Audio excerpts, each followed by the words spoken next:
Hi, everybody.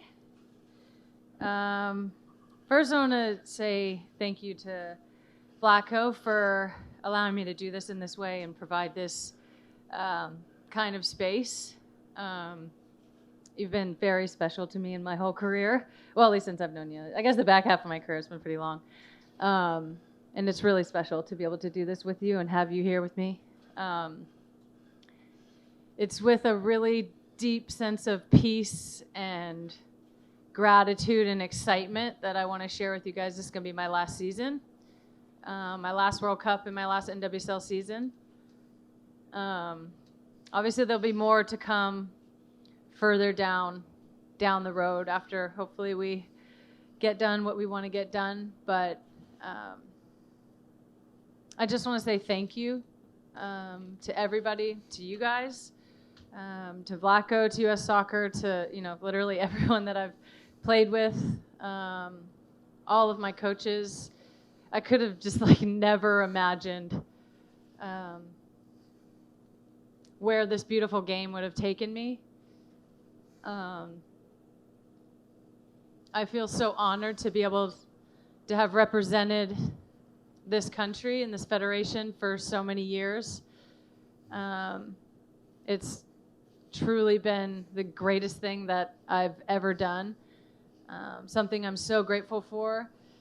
And I feel like watching Sue go through her last year, I wanted to say it before. It feels weird, to know and be settled and to sort of have to lie by omission about it. But I just want to be able to soak in every moment and, share it with teammates and friends and family and share it with the rest of the world. And I'm just really grateful to be able to do it in this way. I understand that it is incredibly rare for athletes of any stature to be able to go out in their own way, on their own terms, at the time that they want, in a way that feels really peaceful and settled for them. So I feel very grateful that I'm here and that I have the trust of this team and that my body has held up this long to be able to do this. So just wanted to do it now and honestly kind of get it out of the way before we go down to New Zealand so we can focus on the task at hand, which is winning another World Cup. So thank you. And with that, Vlatko will probably not be answering any questions, but he's certainly available if you have a question for Vlatko. But yeah, questions for Megan or Vlatko. Go ahead, Meg. I mean, I don't even know where to begin, but just in terms of trying to balance the emotion of this moment with knowing that there's a game and that there's a mission tomorrow, and then knowing that you have to get on a plane tomorrow night too. Yeah, I would have liked an extra day, but we're in a big rush. I mean, to be honest, I've been thinking about this for a long time. I mean, I think honestly, since the final whistle in Lyon, that's been sort of a question that I've been grappling with and struggling with a lot. But I think over the course of the back half of last year and in coming into this season, I've talked about it so much. I feel like I processed a lot with Sue and just her decision to retire over the last couple years. And I feel like as excited to play the rest of my career as I do to retire and to step away from this beautiful game. So again, I know that I'm really lucky to be in this position that I get to have agency over the end of this really beautiful part of my life. And so in a way, I feel like it's a little bit of borrowed time and something I feel really grateful for and really excited about. And there's sort of no distraction at hand because I know what it is to lose in a World Cup final, and I certainly don't want to do that again. So the best way that I could possibly go out is winning. And so it feels really easy to focus and easy to put my all into it and easy to be really settled and excited for what's undoubtedly going to be the best World Cup that we've ever seen. Kev. Megan, congratulations on your decision and your career. A question for you and for Vlatko. You're going out with the most diverse women's national team in history with LGBTQ, mothers, ethnic diversity. How does it feel to have finally gotten the team there? And then Vlatko, a naturalized citizen coach, that kind of fits into what the whole tapestry of the U.S. is all about. Do you feel this team represents the U.S.? Thank you. Yeah, I really do. I think that it's something that our team takes a ton of pride in, and something that we've been have really made a point to talk about and to push. And at the very highest level, you obviously want the best players that you can possibly get. You're not just trying to check boxes, but that comes with the youth system and from having out players and from having more black players and, having players that have box braids that are blue and having players that have short hair and having, a diversity in the team so that young kids can actually see that, and we have that on our team. We literally have the young kids that saw it that are now on the team. And we're able to, realize their dream, or maybe they didn't always see themselves in the team.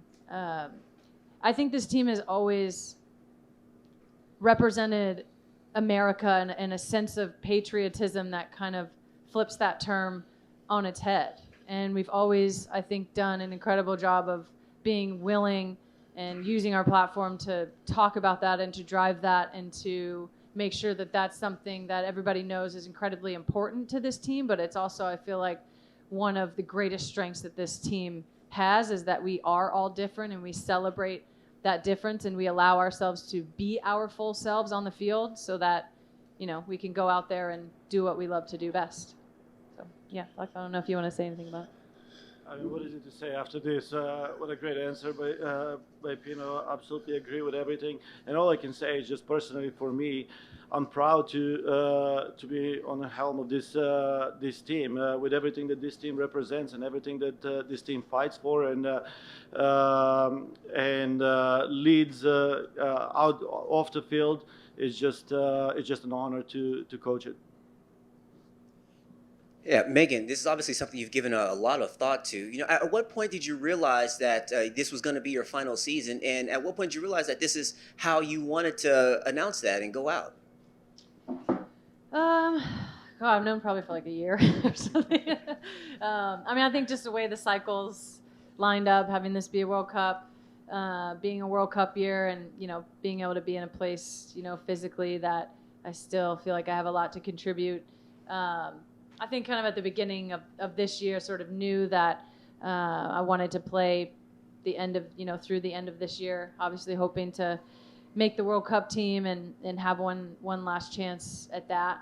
It was really important to me and something that I really wanted.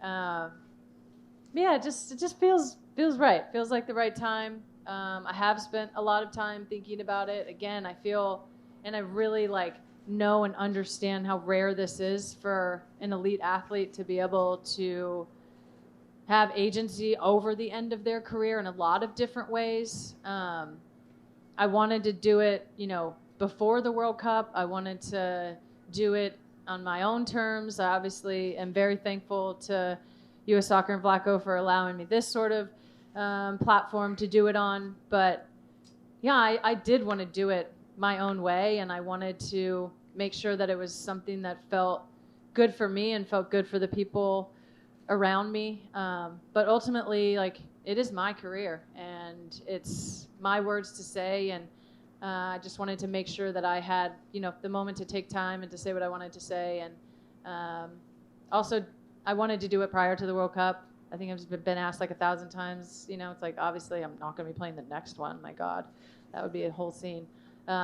So it felt weird to not say it. I want to go into that last one, knowing that for myself and having that be out there. So that was important to me also. My question is for Vlatko. How would you describe your working relationship with Kate Markgraf, the GM? And in what ways does her job kind of impact your job in managing the team? I mean, the relationship that we have, first I would say it's a professional relationship, but also friendship. And it started early on at the very beginning. Lots of collaboration, lots of work together. And obviously, she has responsibility as my boss to overlook certain things that I do. And I have responsibility as a coach to make certain decisions when it comes down to roster players. And we have very good understanding, and has been great. Has worked well so far, and I have no doubt it will continue like that. Any specifics in terms of things that she does that really help you out? I mean, one thing that I can say one thing that I really like is just positioning certain questions in a way to help us or guide us to make certain some tough decisions. So obviously, sitting in this seat, we have to make so many tough decisions in different times, whether it's on the field or off the field. But the questions that she's posing in such a professional and respectful way help us think deeper, help us think different and outside of the box, and in a way prepare ourselves for even more stressful moments and be ready for it. Megan, Alex Simon from Bay Area News Group. Reading isn't exactly the Bay Area, but you are Northern California. To kind of be able to be in NorCal for this match as you're making this announcement, does that maybe add a little bit more to tomorrow for you in that way? Yeah, of course. I have 40 people coming to tomorrow's game. This is the closest that I'll ever get to play to Reading in my career. It does feel very special. It feels kind of perfect. I was hoping, to have, every single one of my family members here. My twin sister's not going to be able to be here, but she'll be down in New Zealand with us. But yeah, it means a lot to be able to do it in the Bay. I mean, it feels like a second home. I feel like, from the Bay to Sacramento up to Reading, that all feels like home. I grew up playing here and playing sort of all over this area. That's where crazy little Megan got her start. So it feels right to, say that I'm ending it here. Megan, as you near the end of this incredible career, in 5, 10, 20 years, what will you remember most? Jesus, Marie.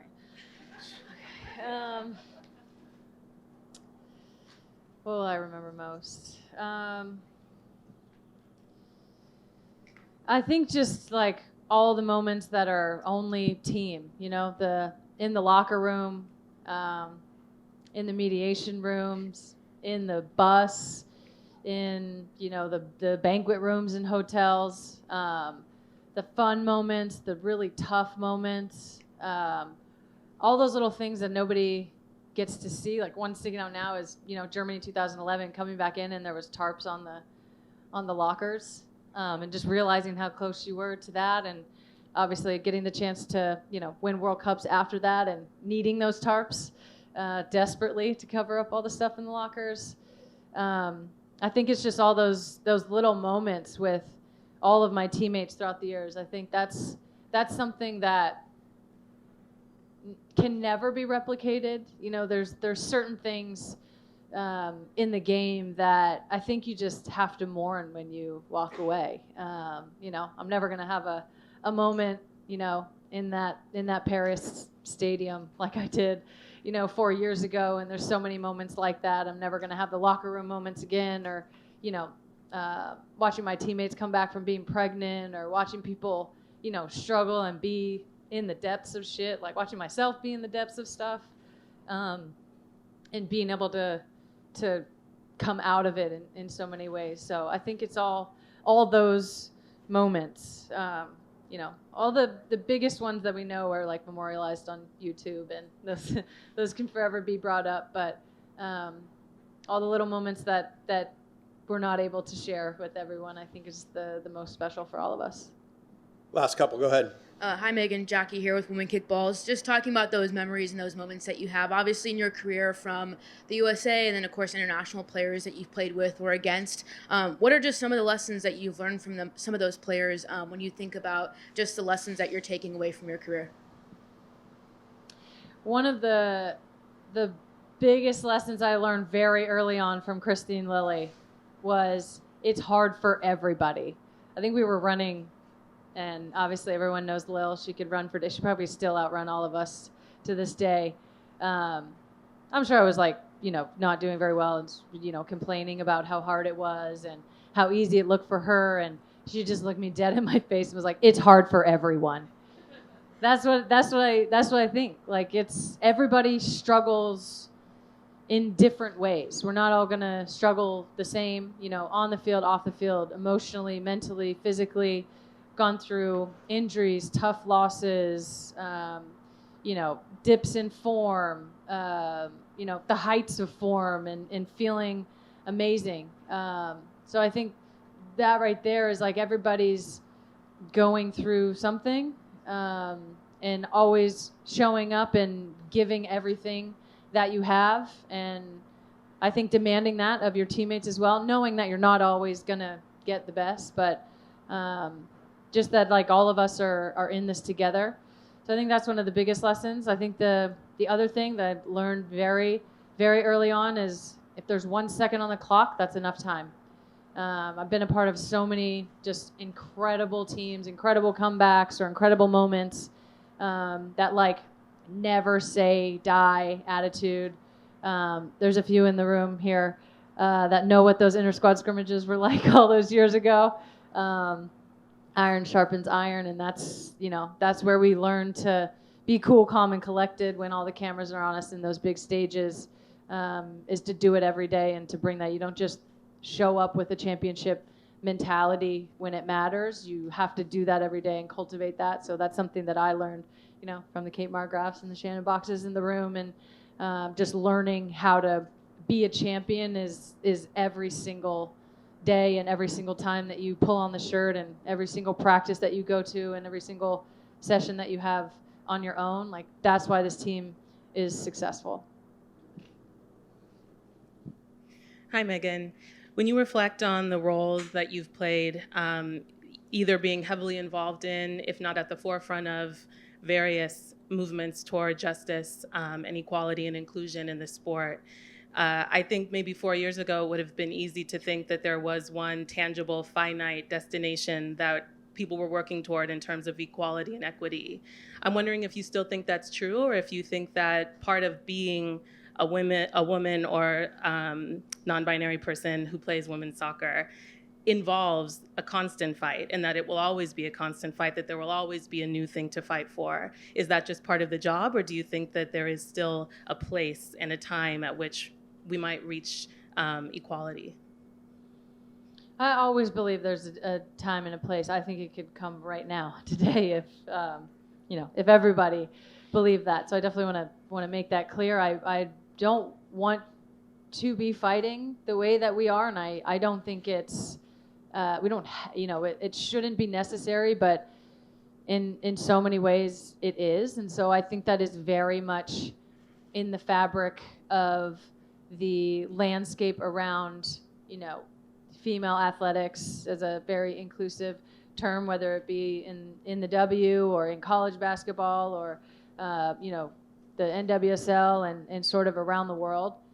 I think the goal, what I see as the goal for us is not the comparison or an arrival point, because that's just a constant comparison to men's sports, and that goalpost will just always be moved. But I think for us, it's understanding that nothing ever stays the same, and you have to be in constant motion and in constant progress. As soon as we know one thing, we have more knowledge to know something else, and then an opportunity to continue to be better, to bring more people in, to make more space for people to be their full selves. So I think that's something that's so unique and powerful about women's sports and just the landscape around women's sports, that what's happening on the field is always just as important as what's happening off. I think we have shown that we have the power to change the world in so many ways. I think we've seen the world change around us. The more that we use our voice and create space for ourselves, we're always creating space for other people also. So I think our goal, certainly obviously the obvious markers of attendance and investment and ticket sales, all of that. But I think our like ultimate mission is to just keep evolving and keep progressing and keep throwing our ladders down and bringing as many people along with us as we possibly can, because we have a very different and unique business product than anywhere that exists in the whole world. And it's really this sort of intricate web of you know, global alliances and all different leagues and teams and sports and women all over the world. So I think that's kind of the goal, is to use this to make the world a better place. I mean, I've said that a lot, and sometimes it feels corny, but I feel like we all have a responsibility to make the world a better place in whatever way that we can be most impactful in doing that. And we have an opportunity in this sport, all of us, you know, from you guys to us to, you know, coaches and media people and everyone involved, to use this as our special tool to make the world a better place in some kind of way. And with that, we will end it. Oh, please. Thank you, everybody.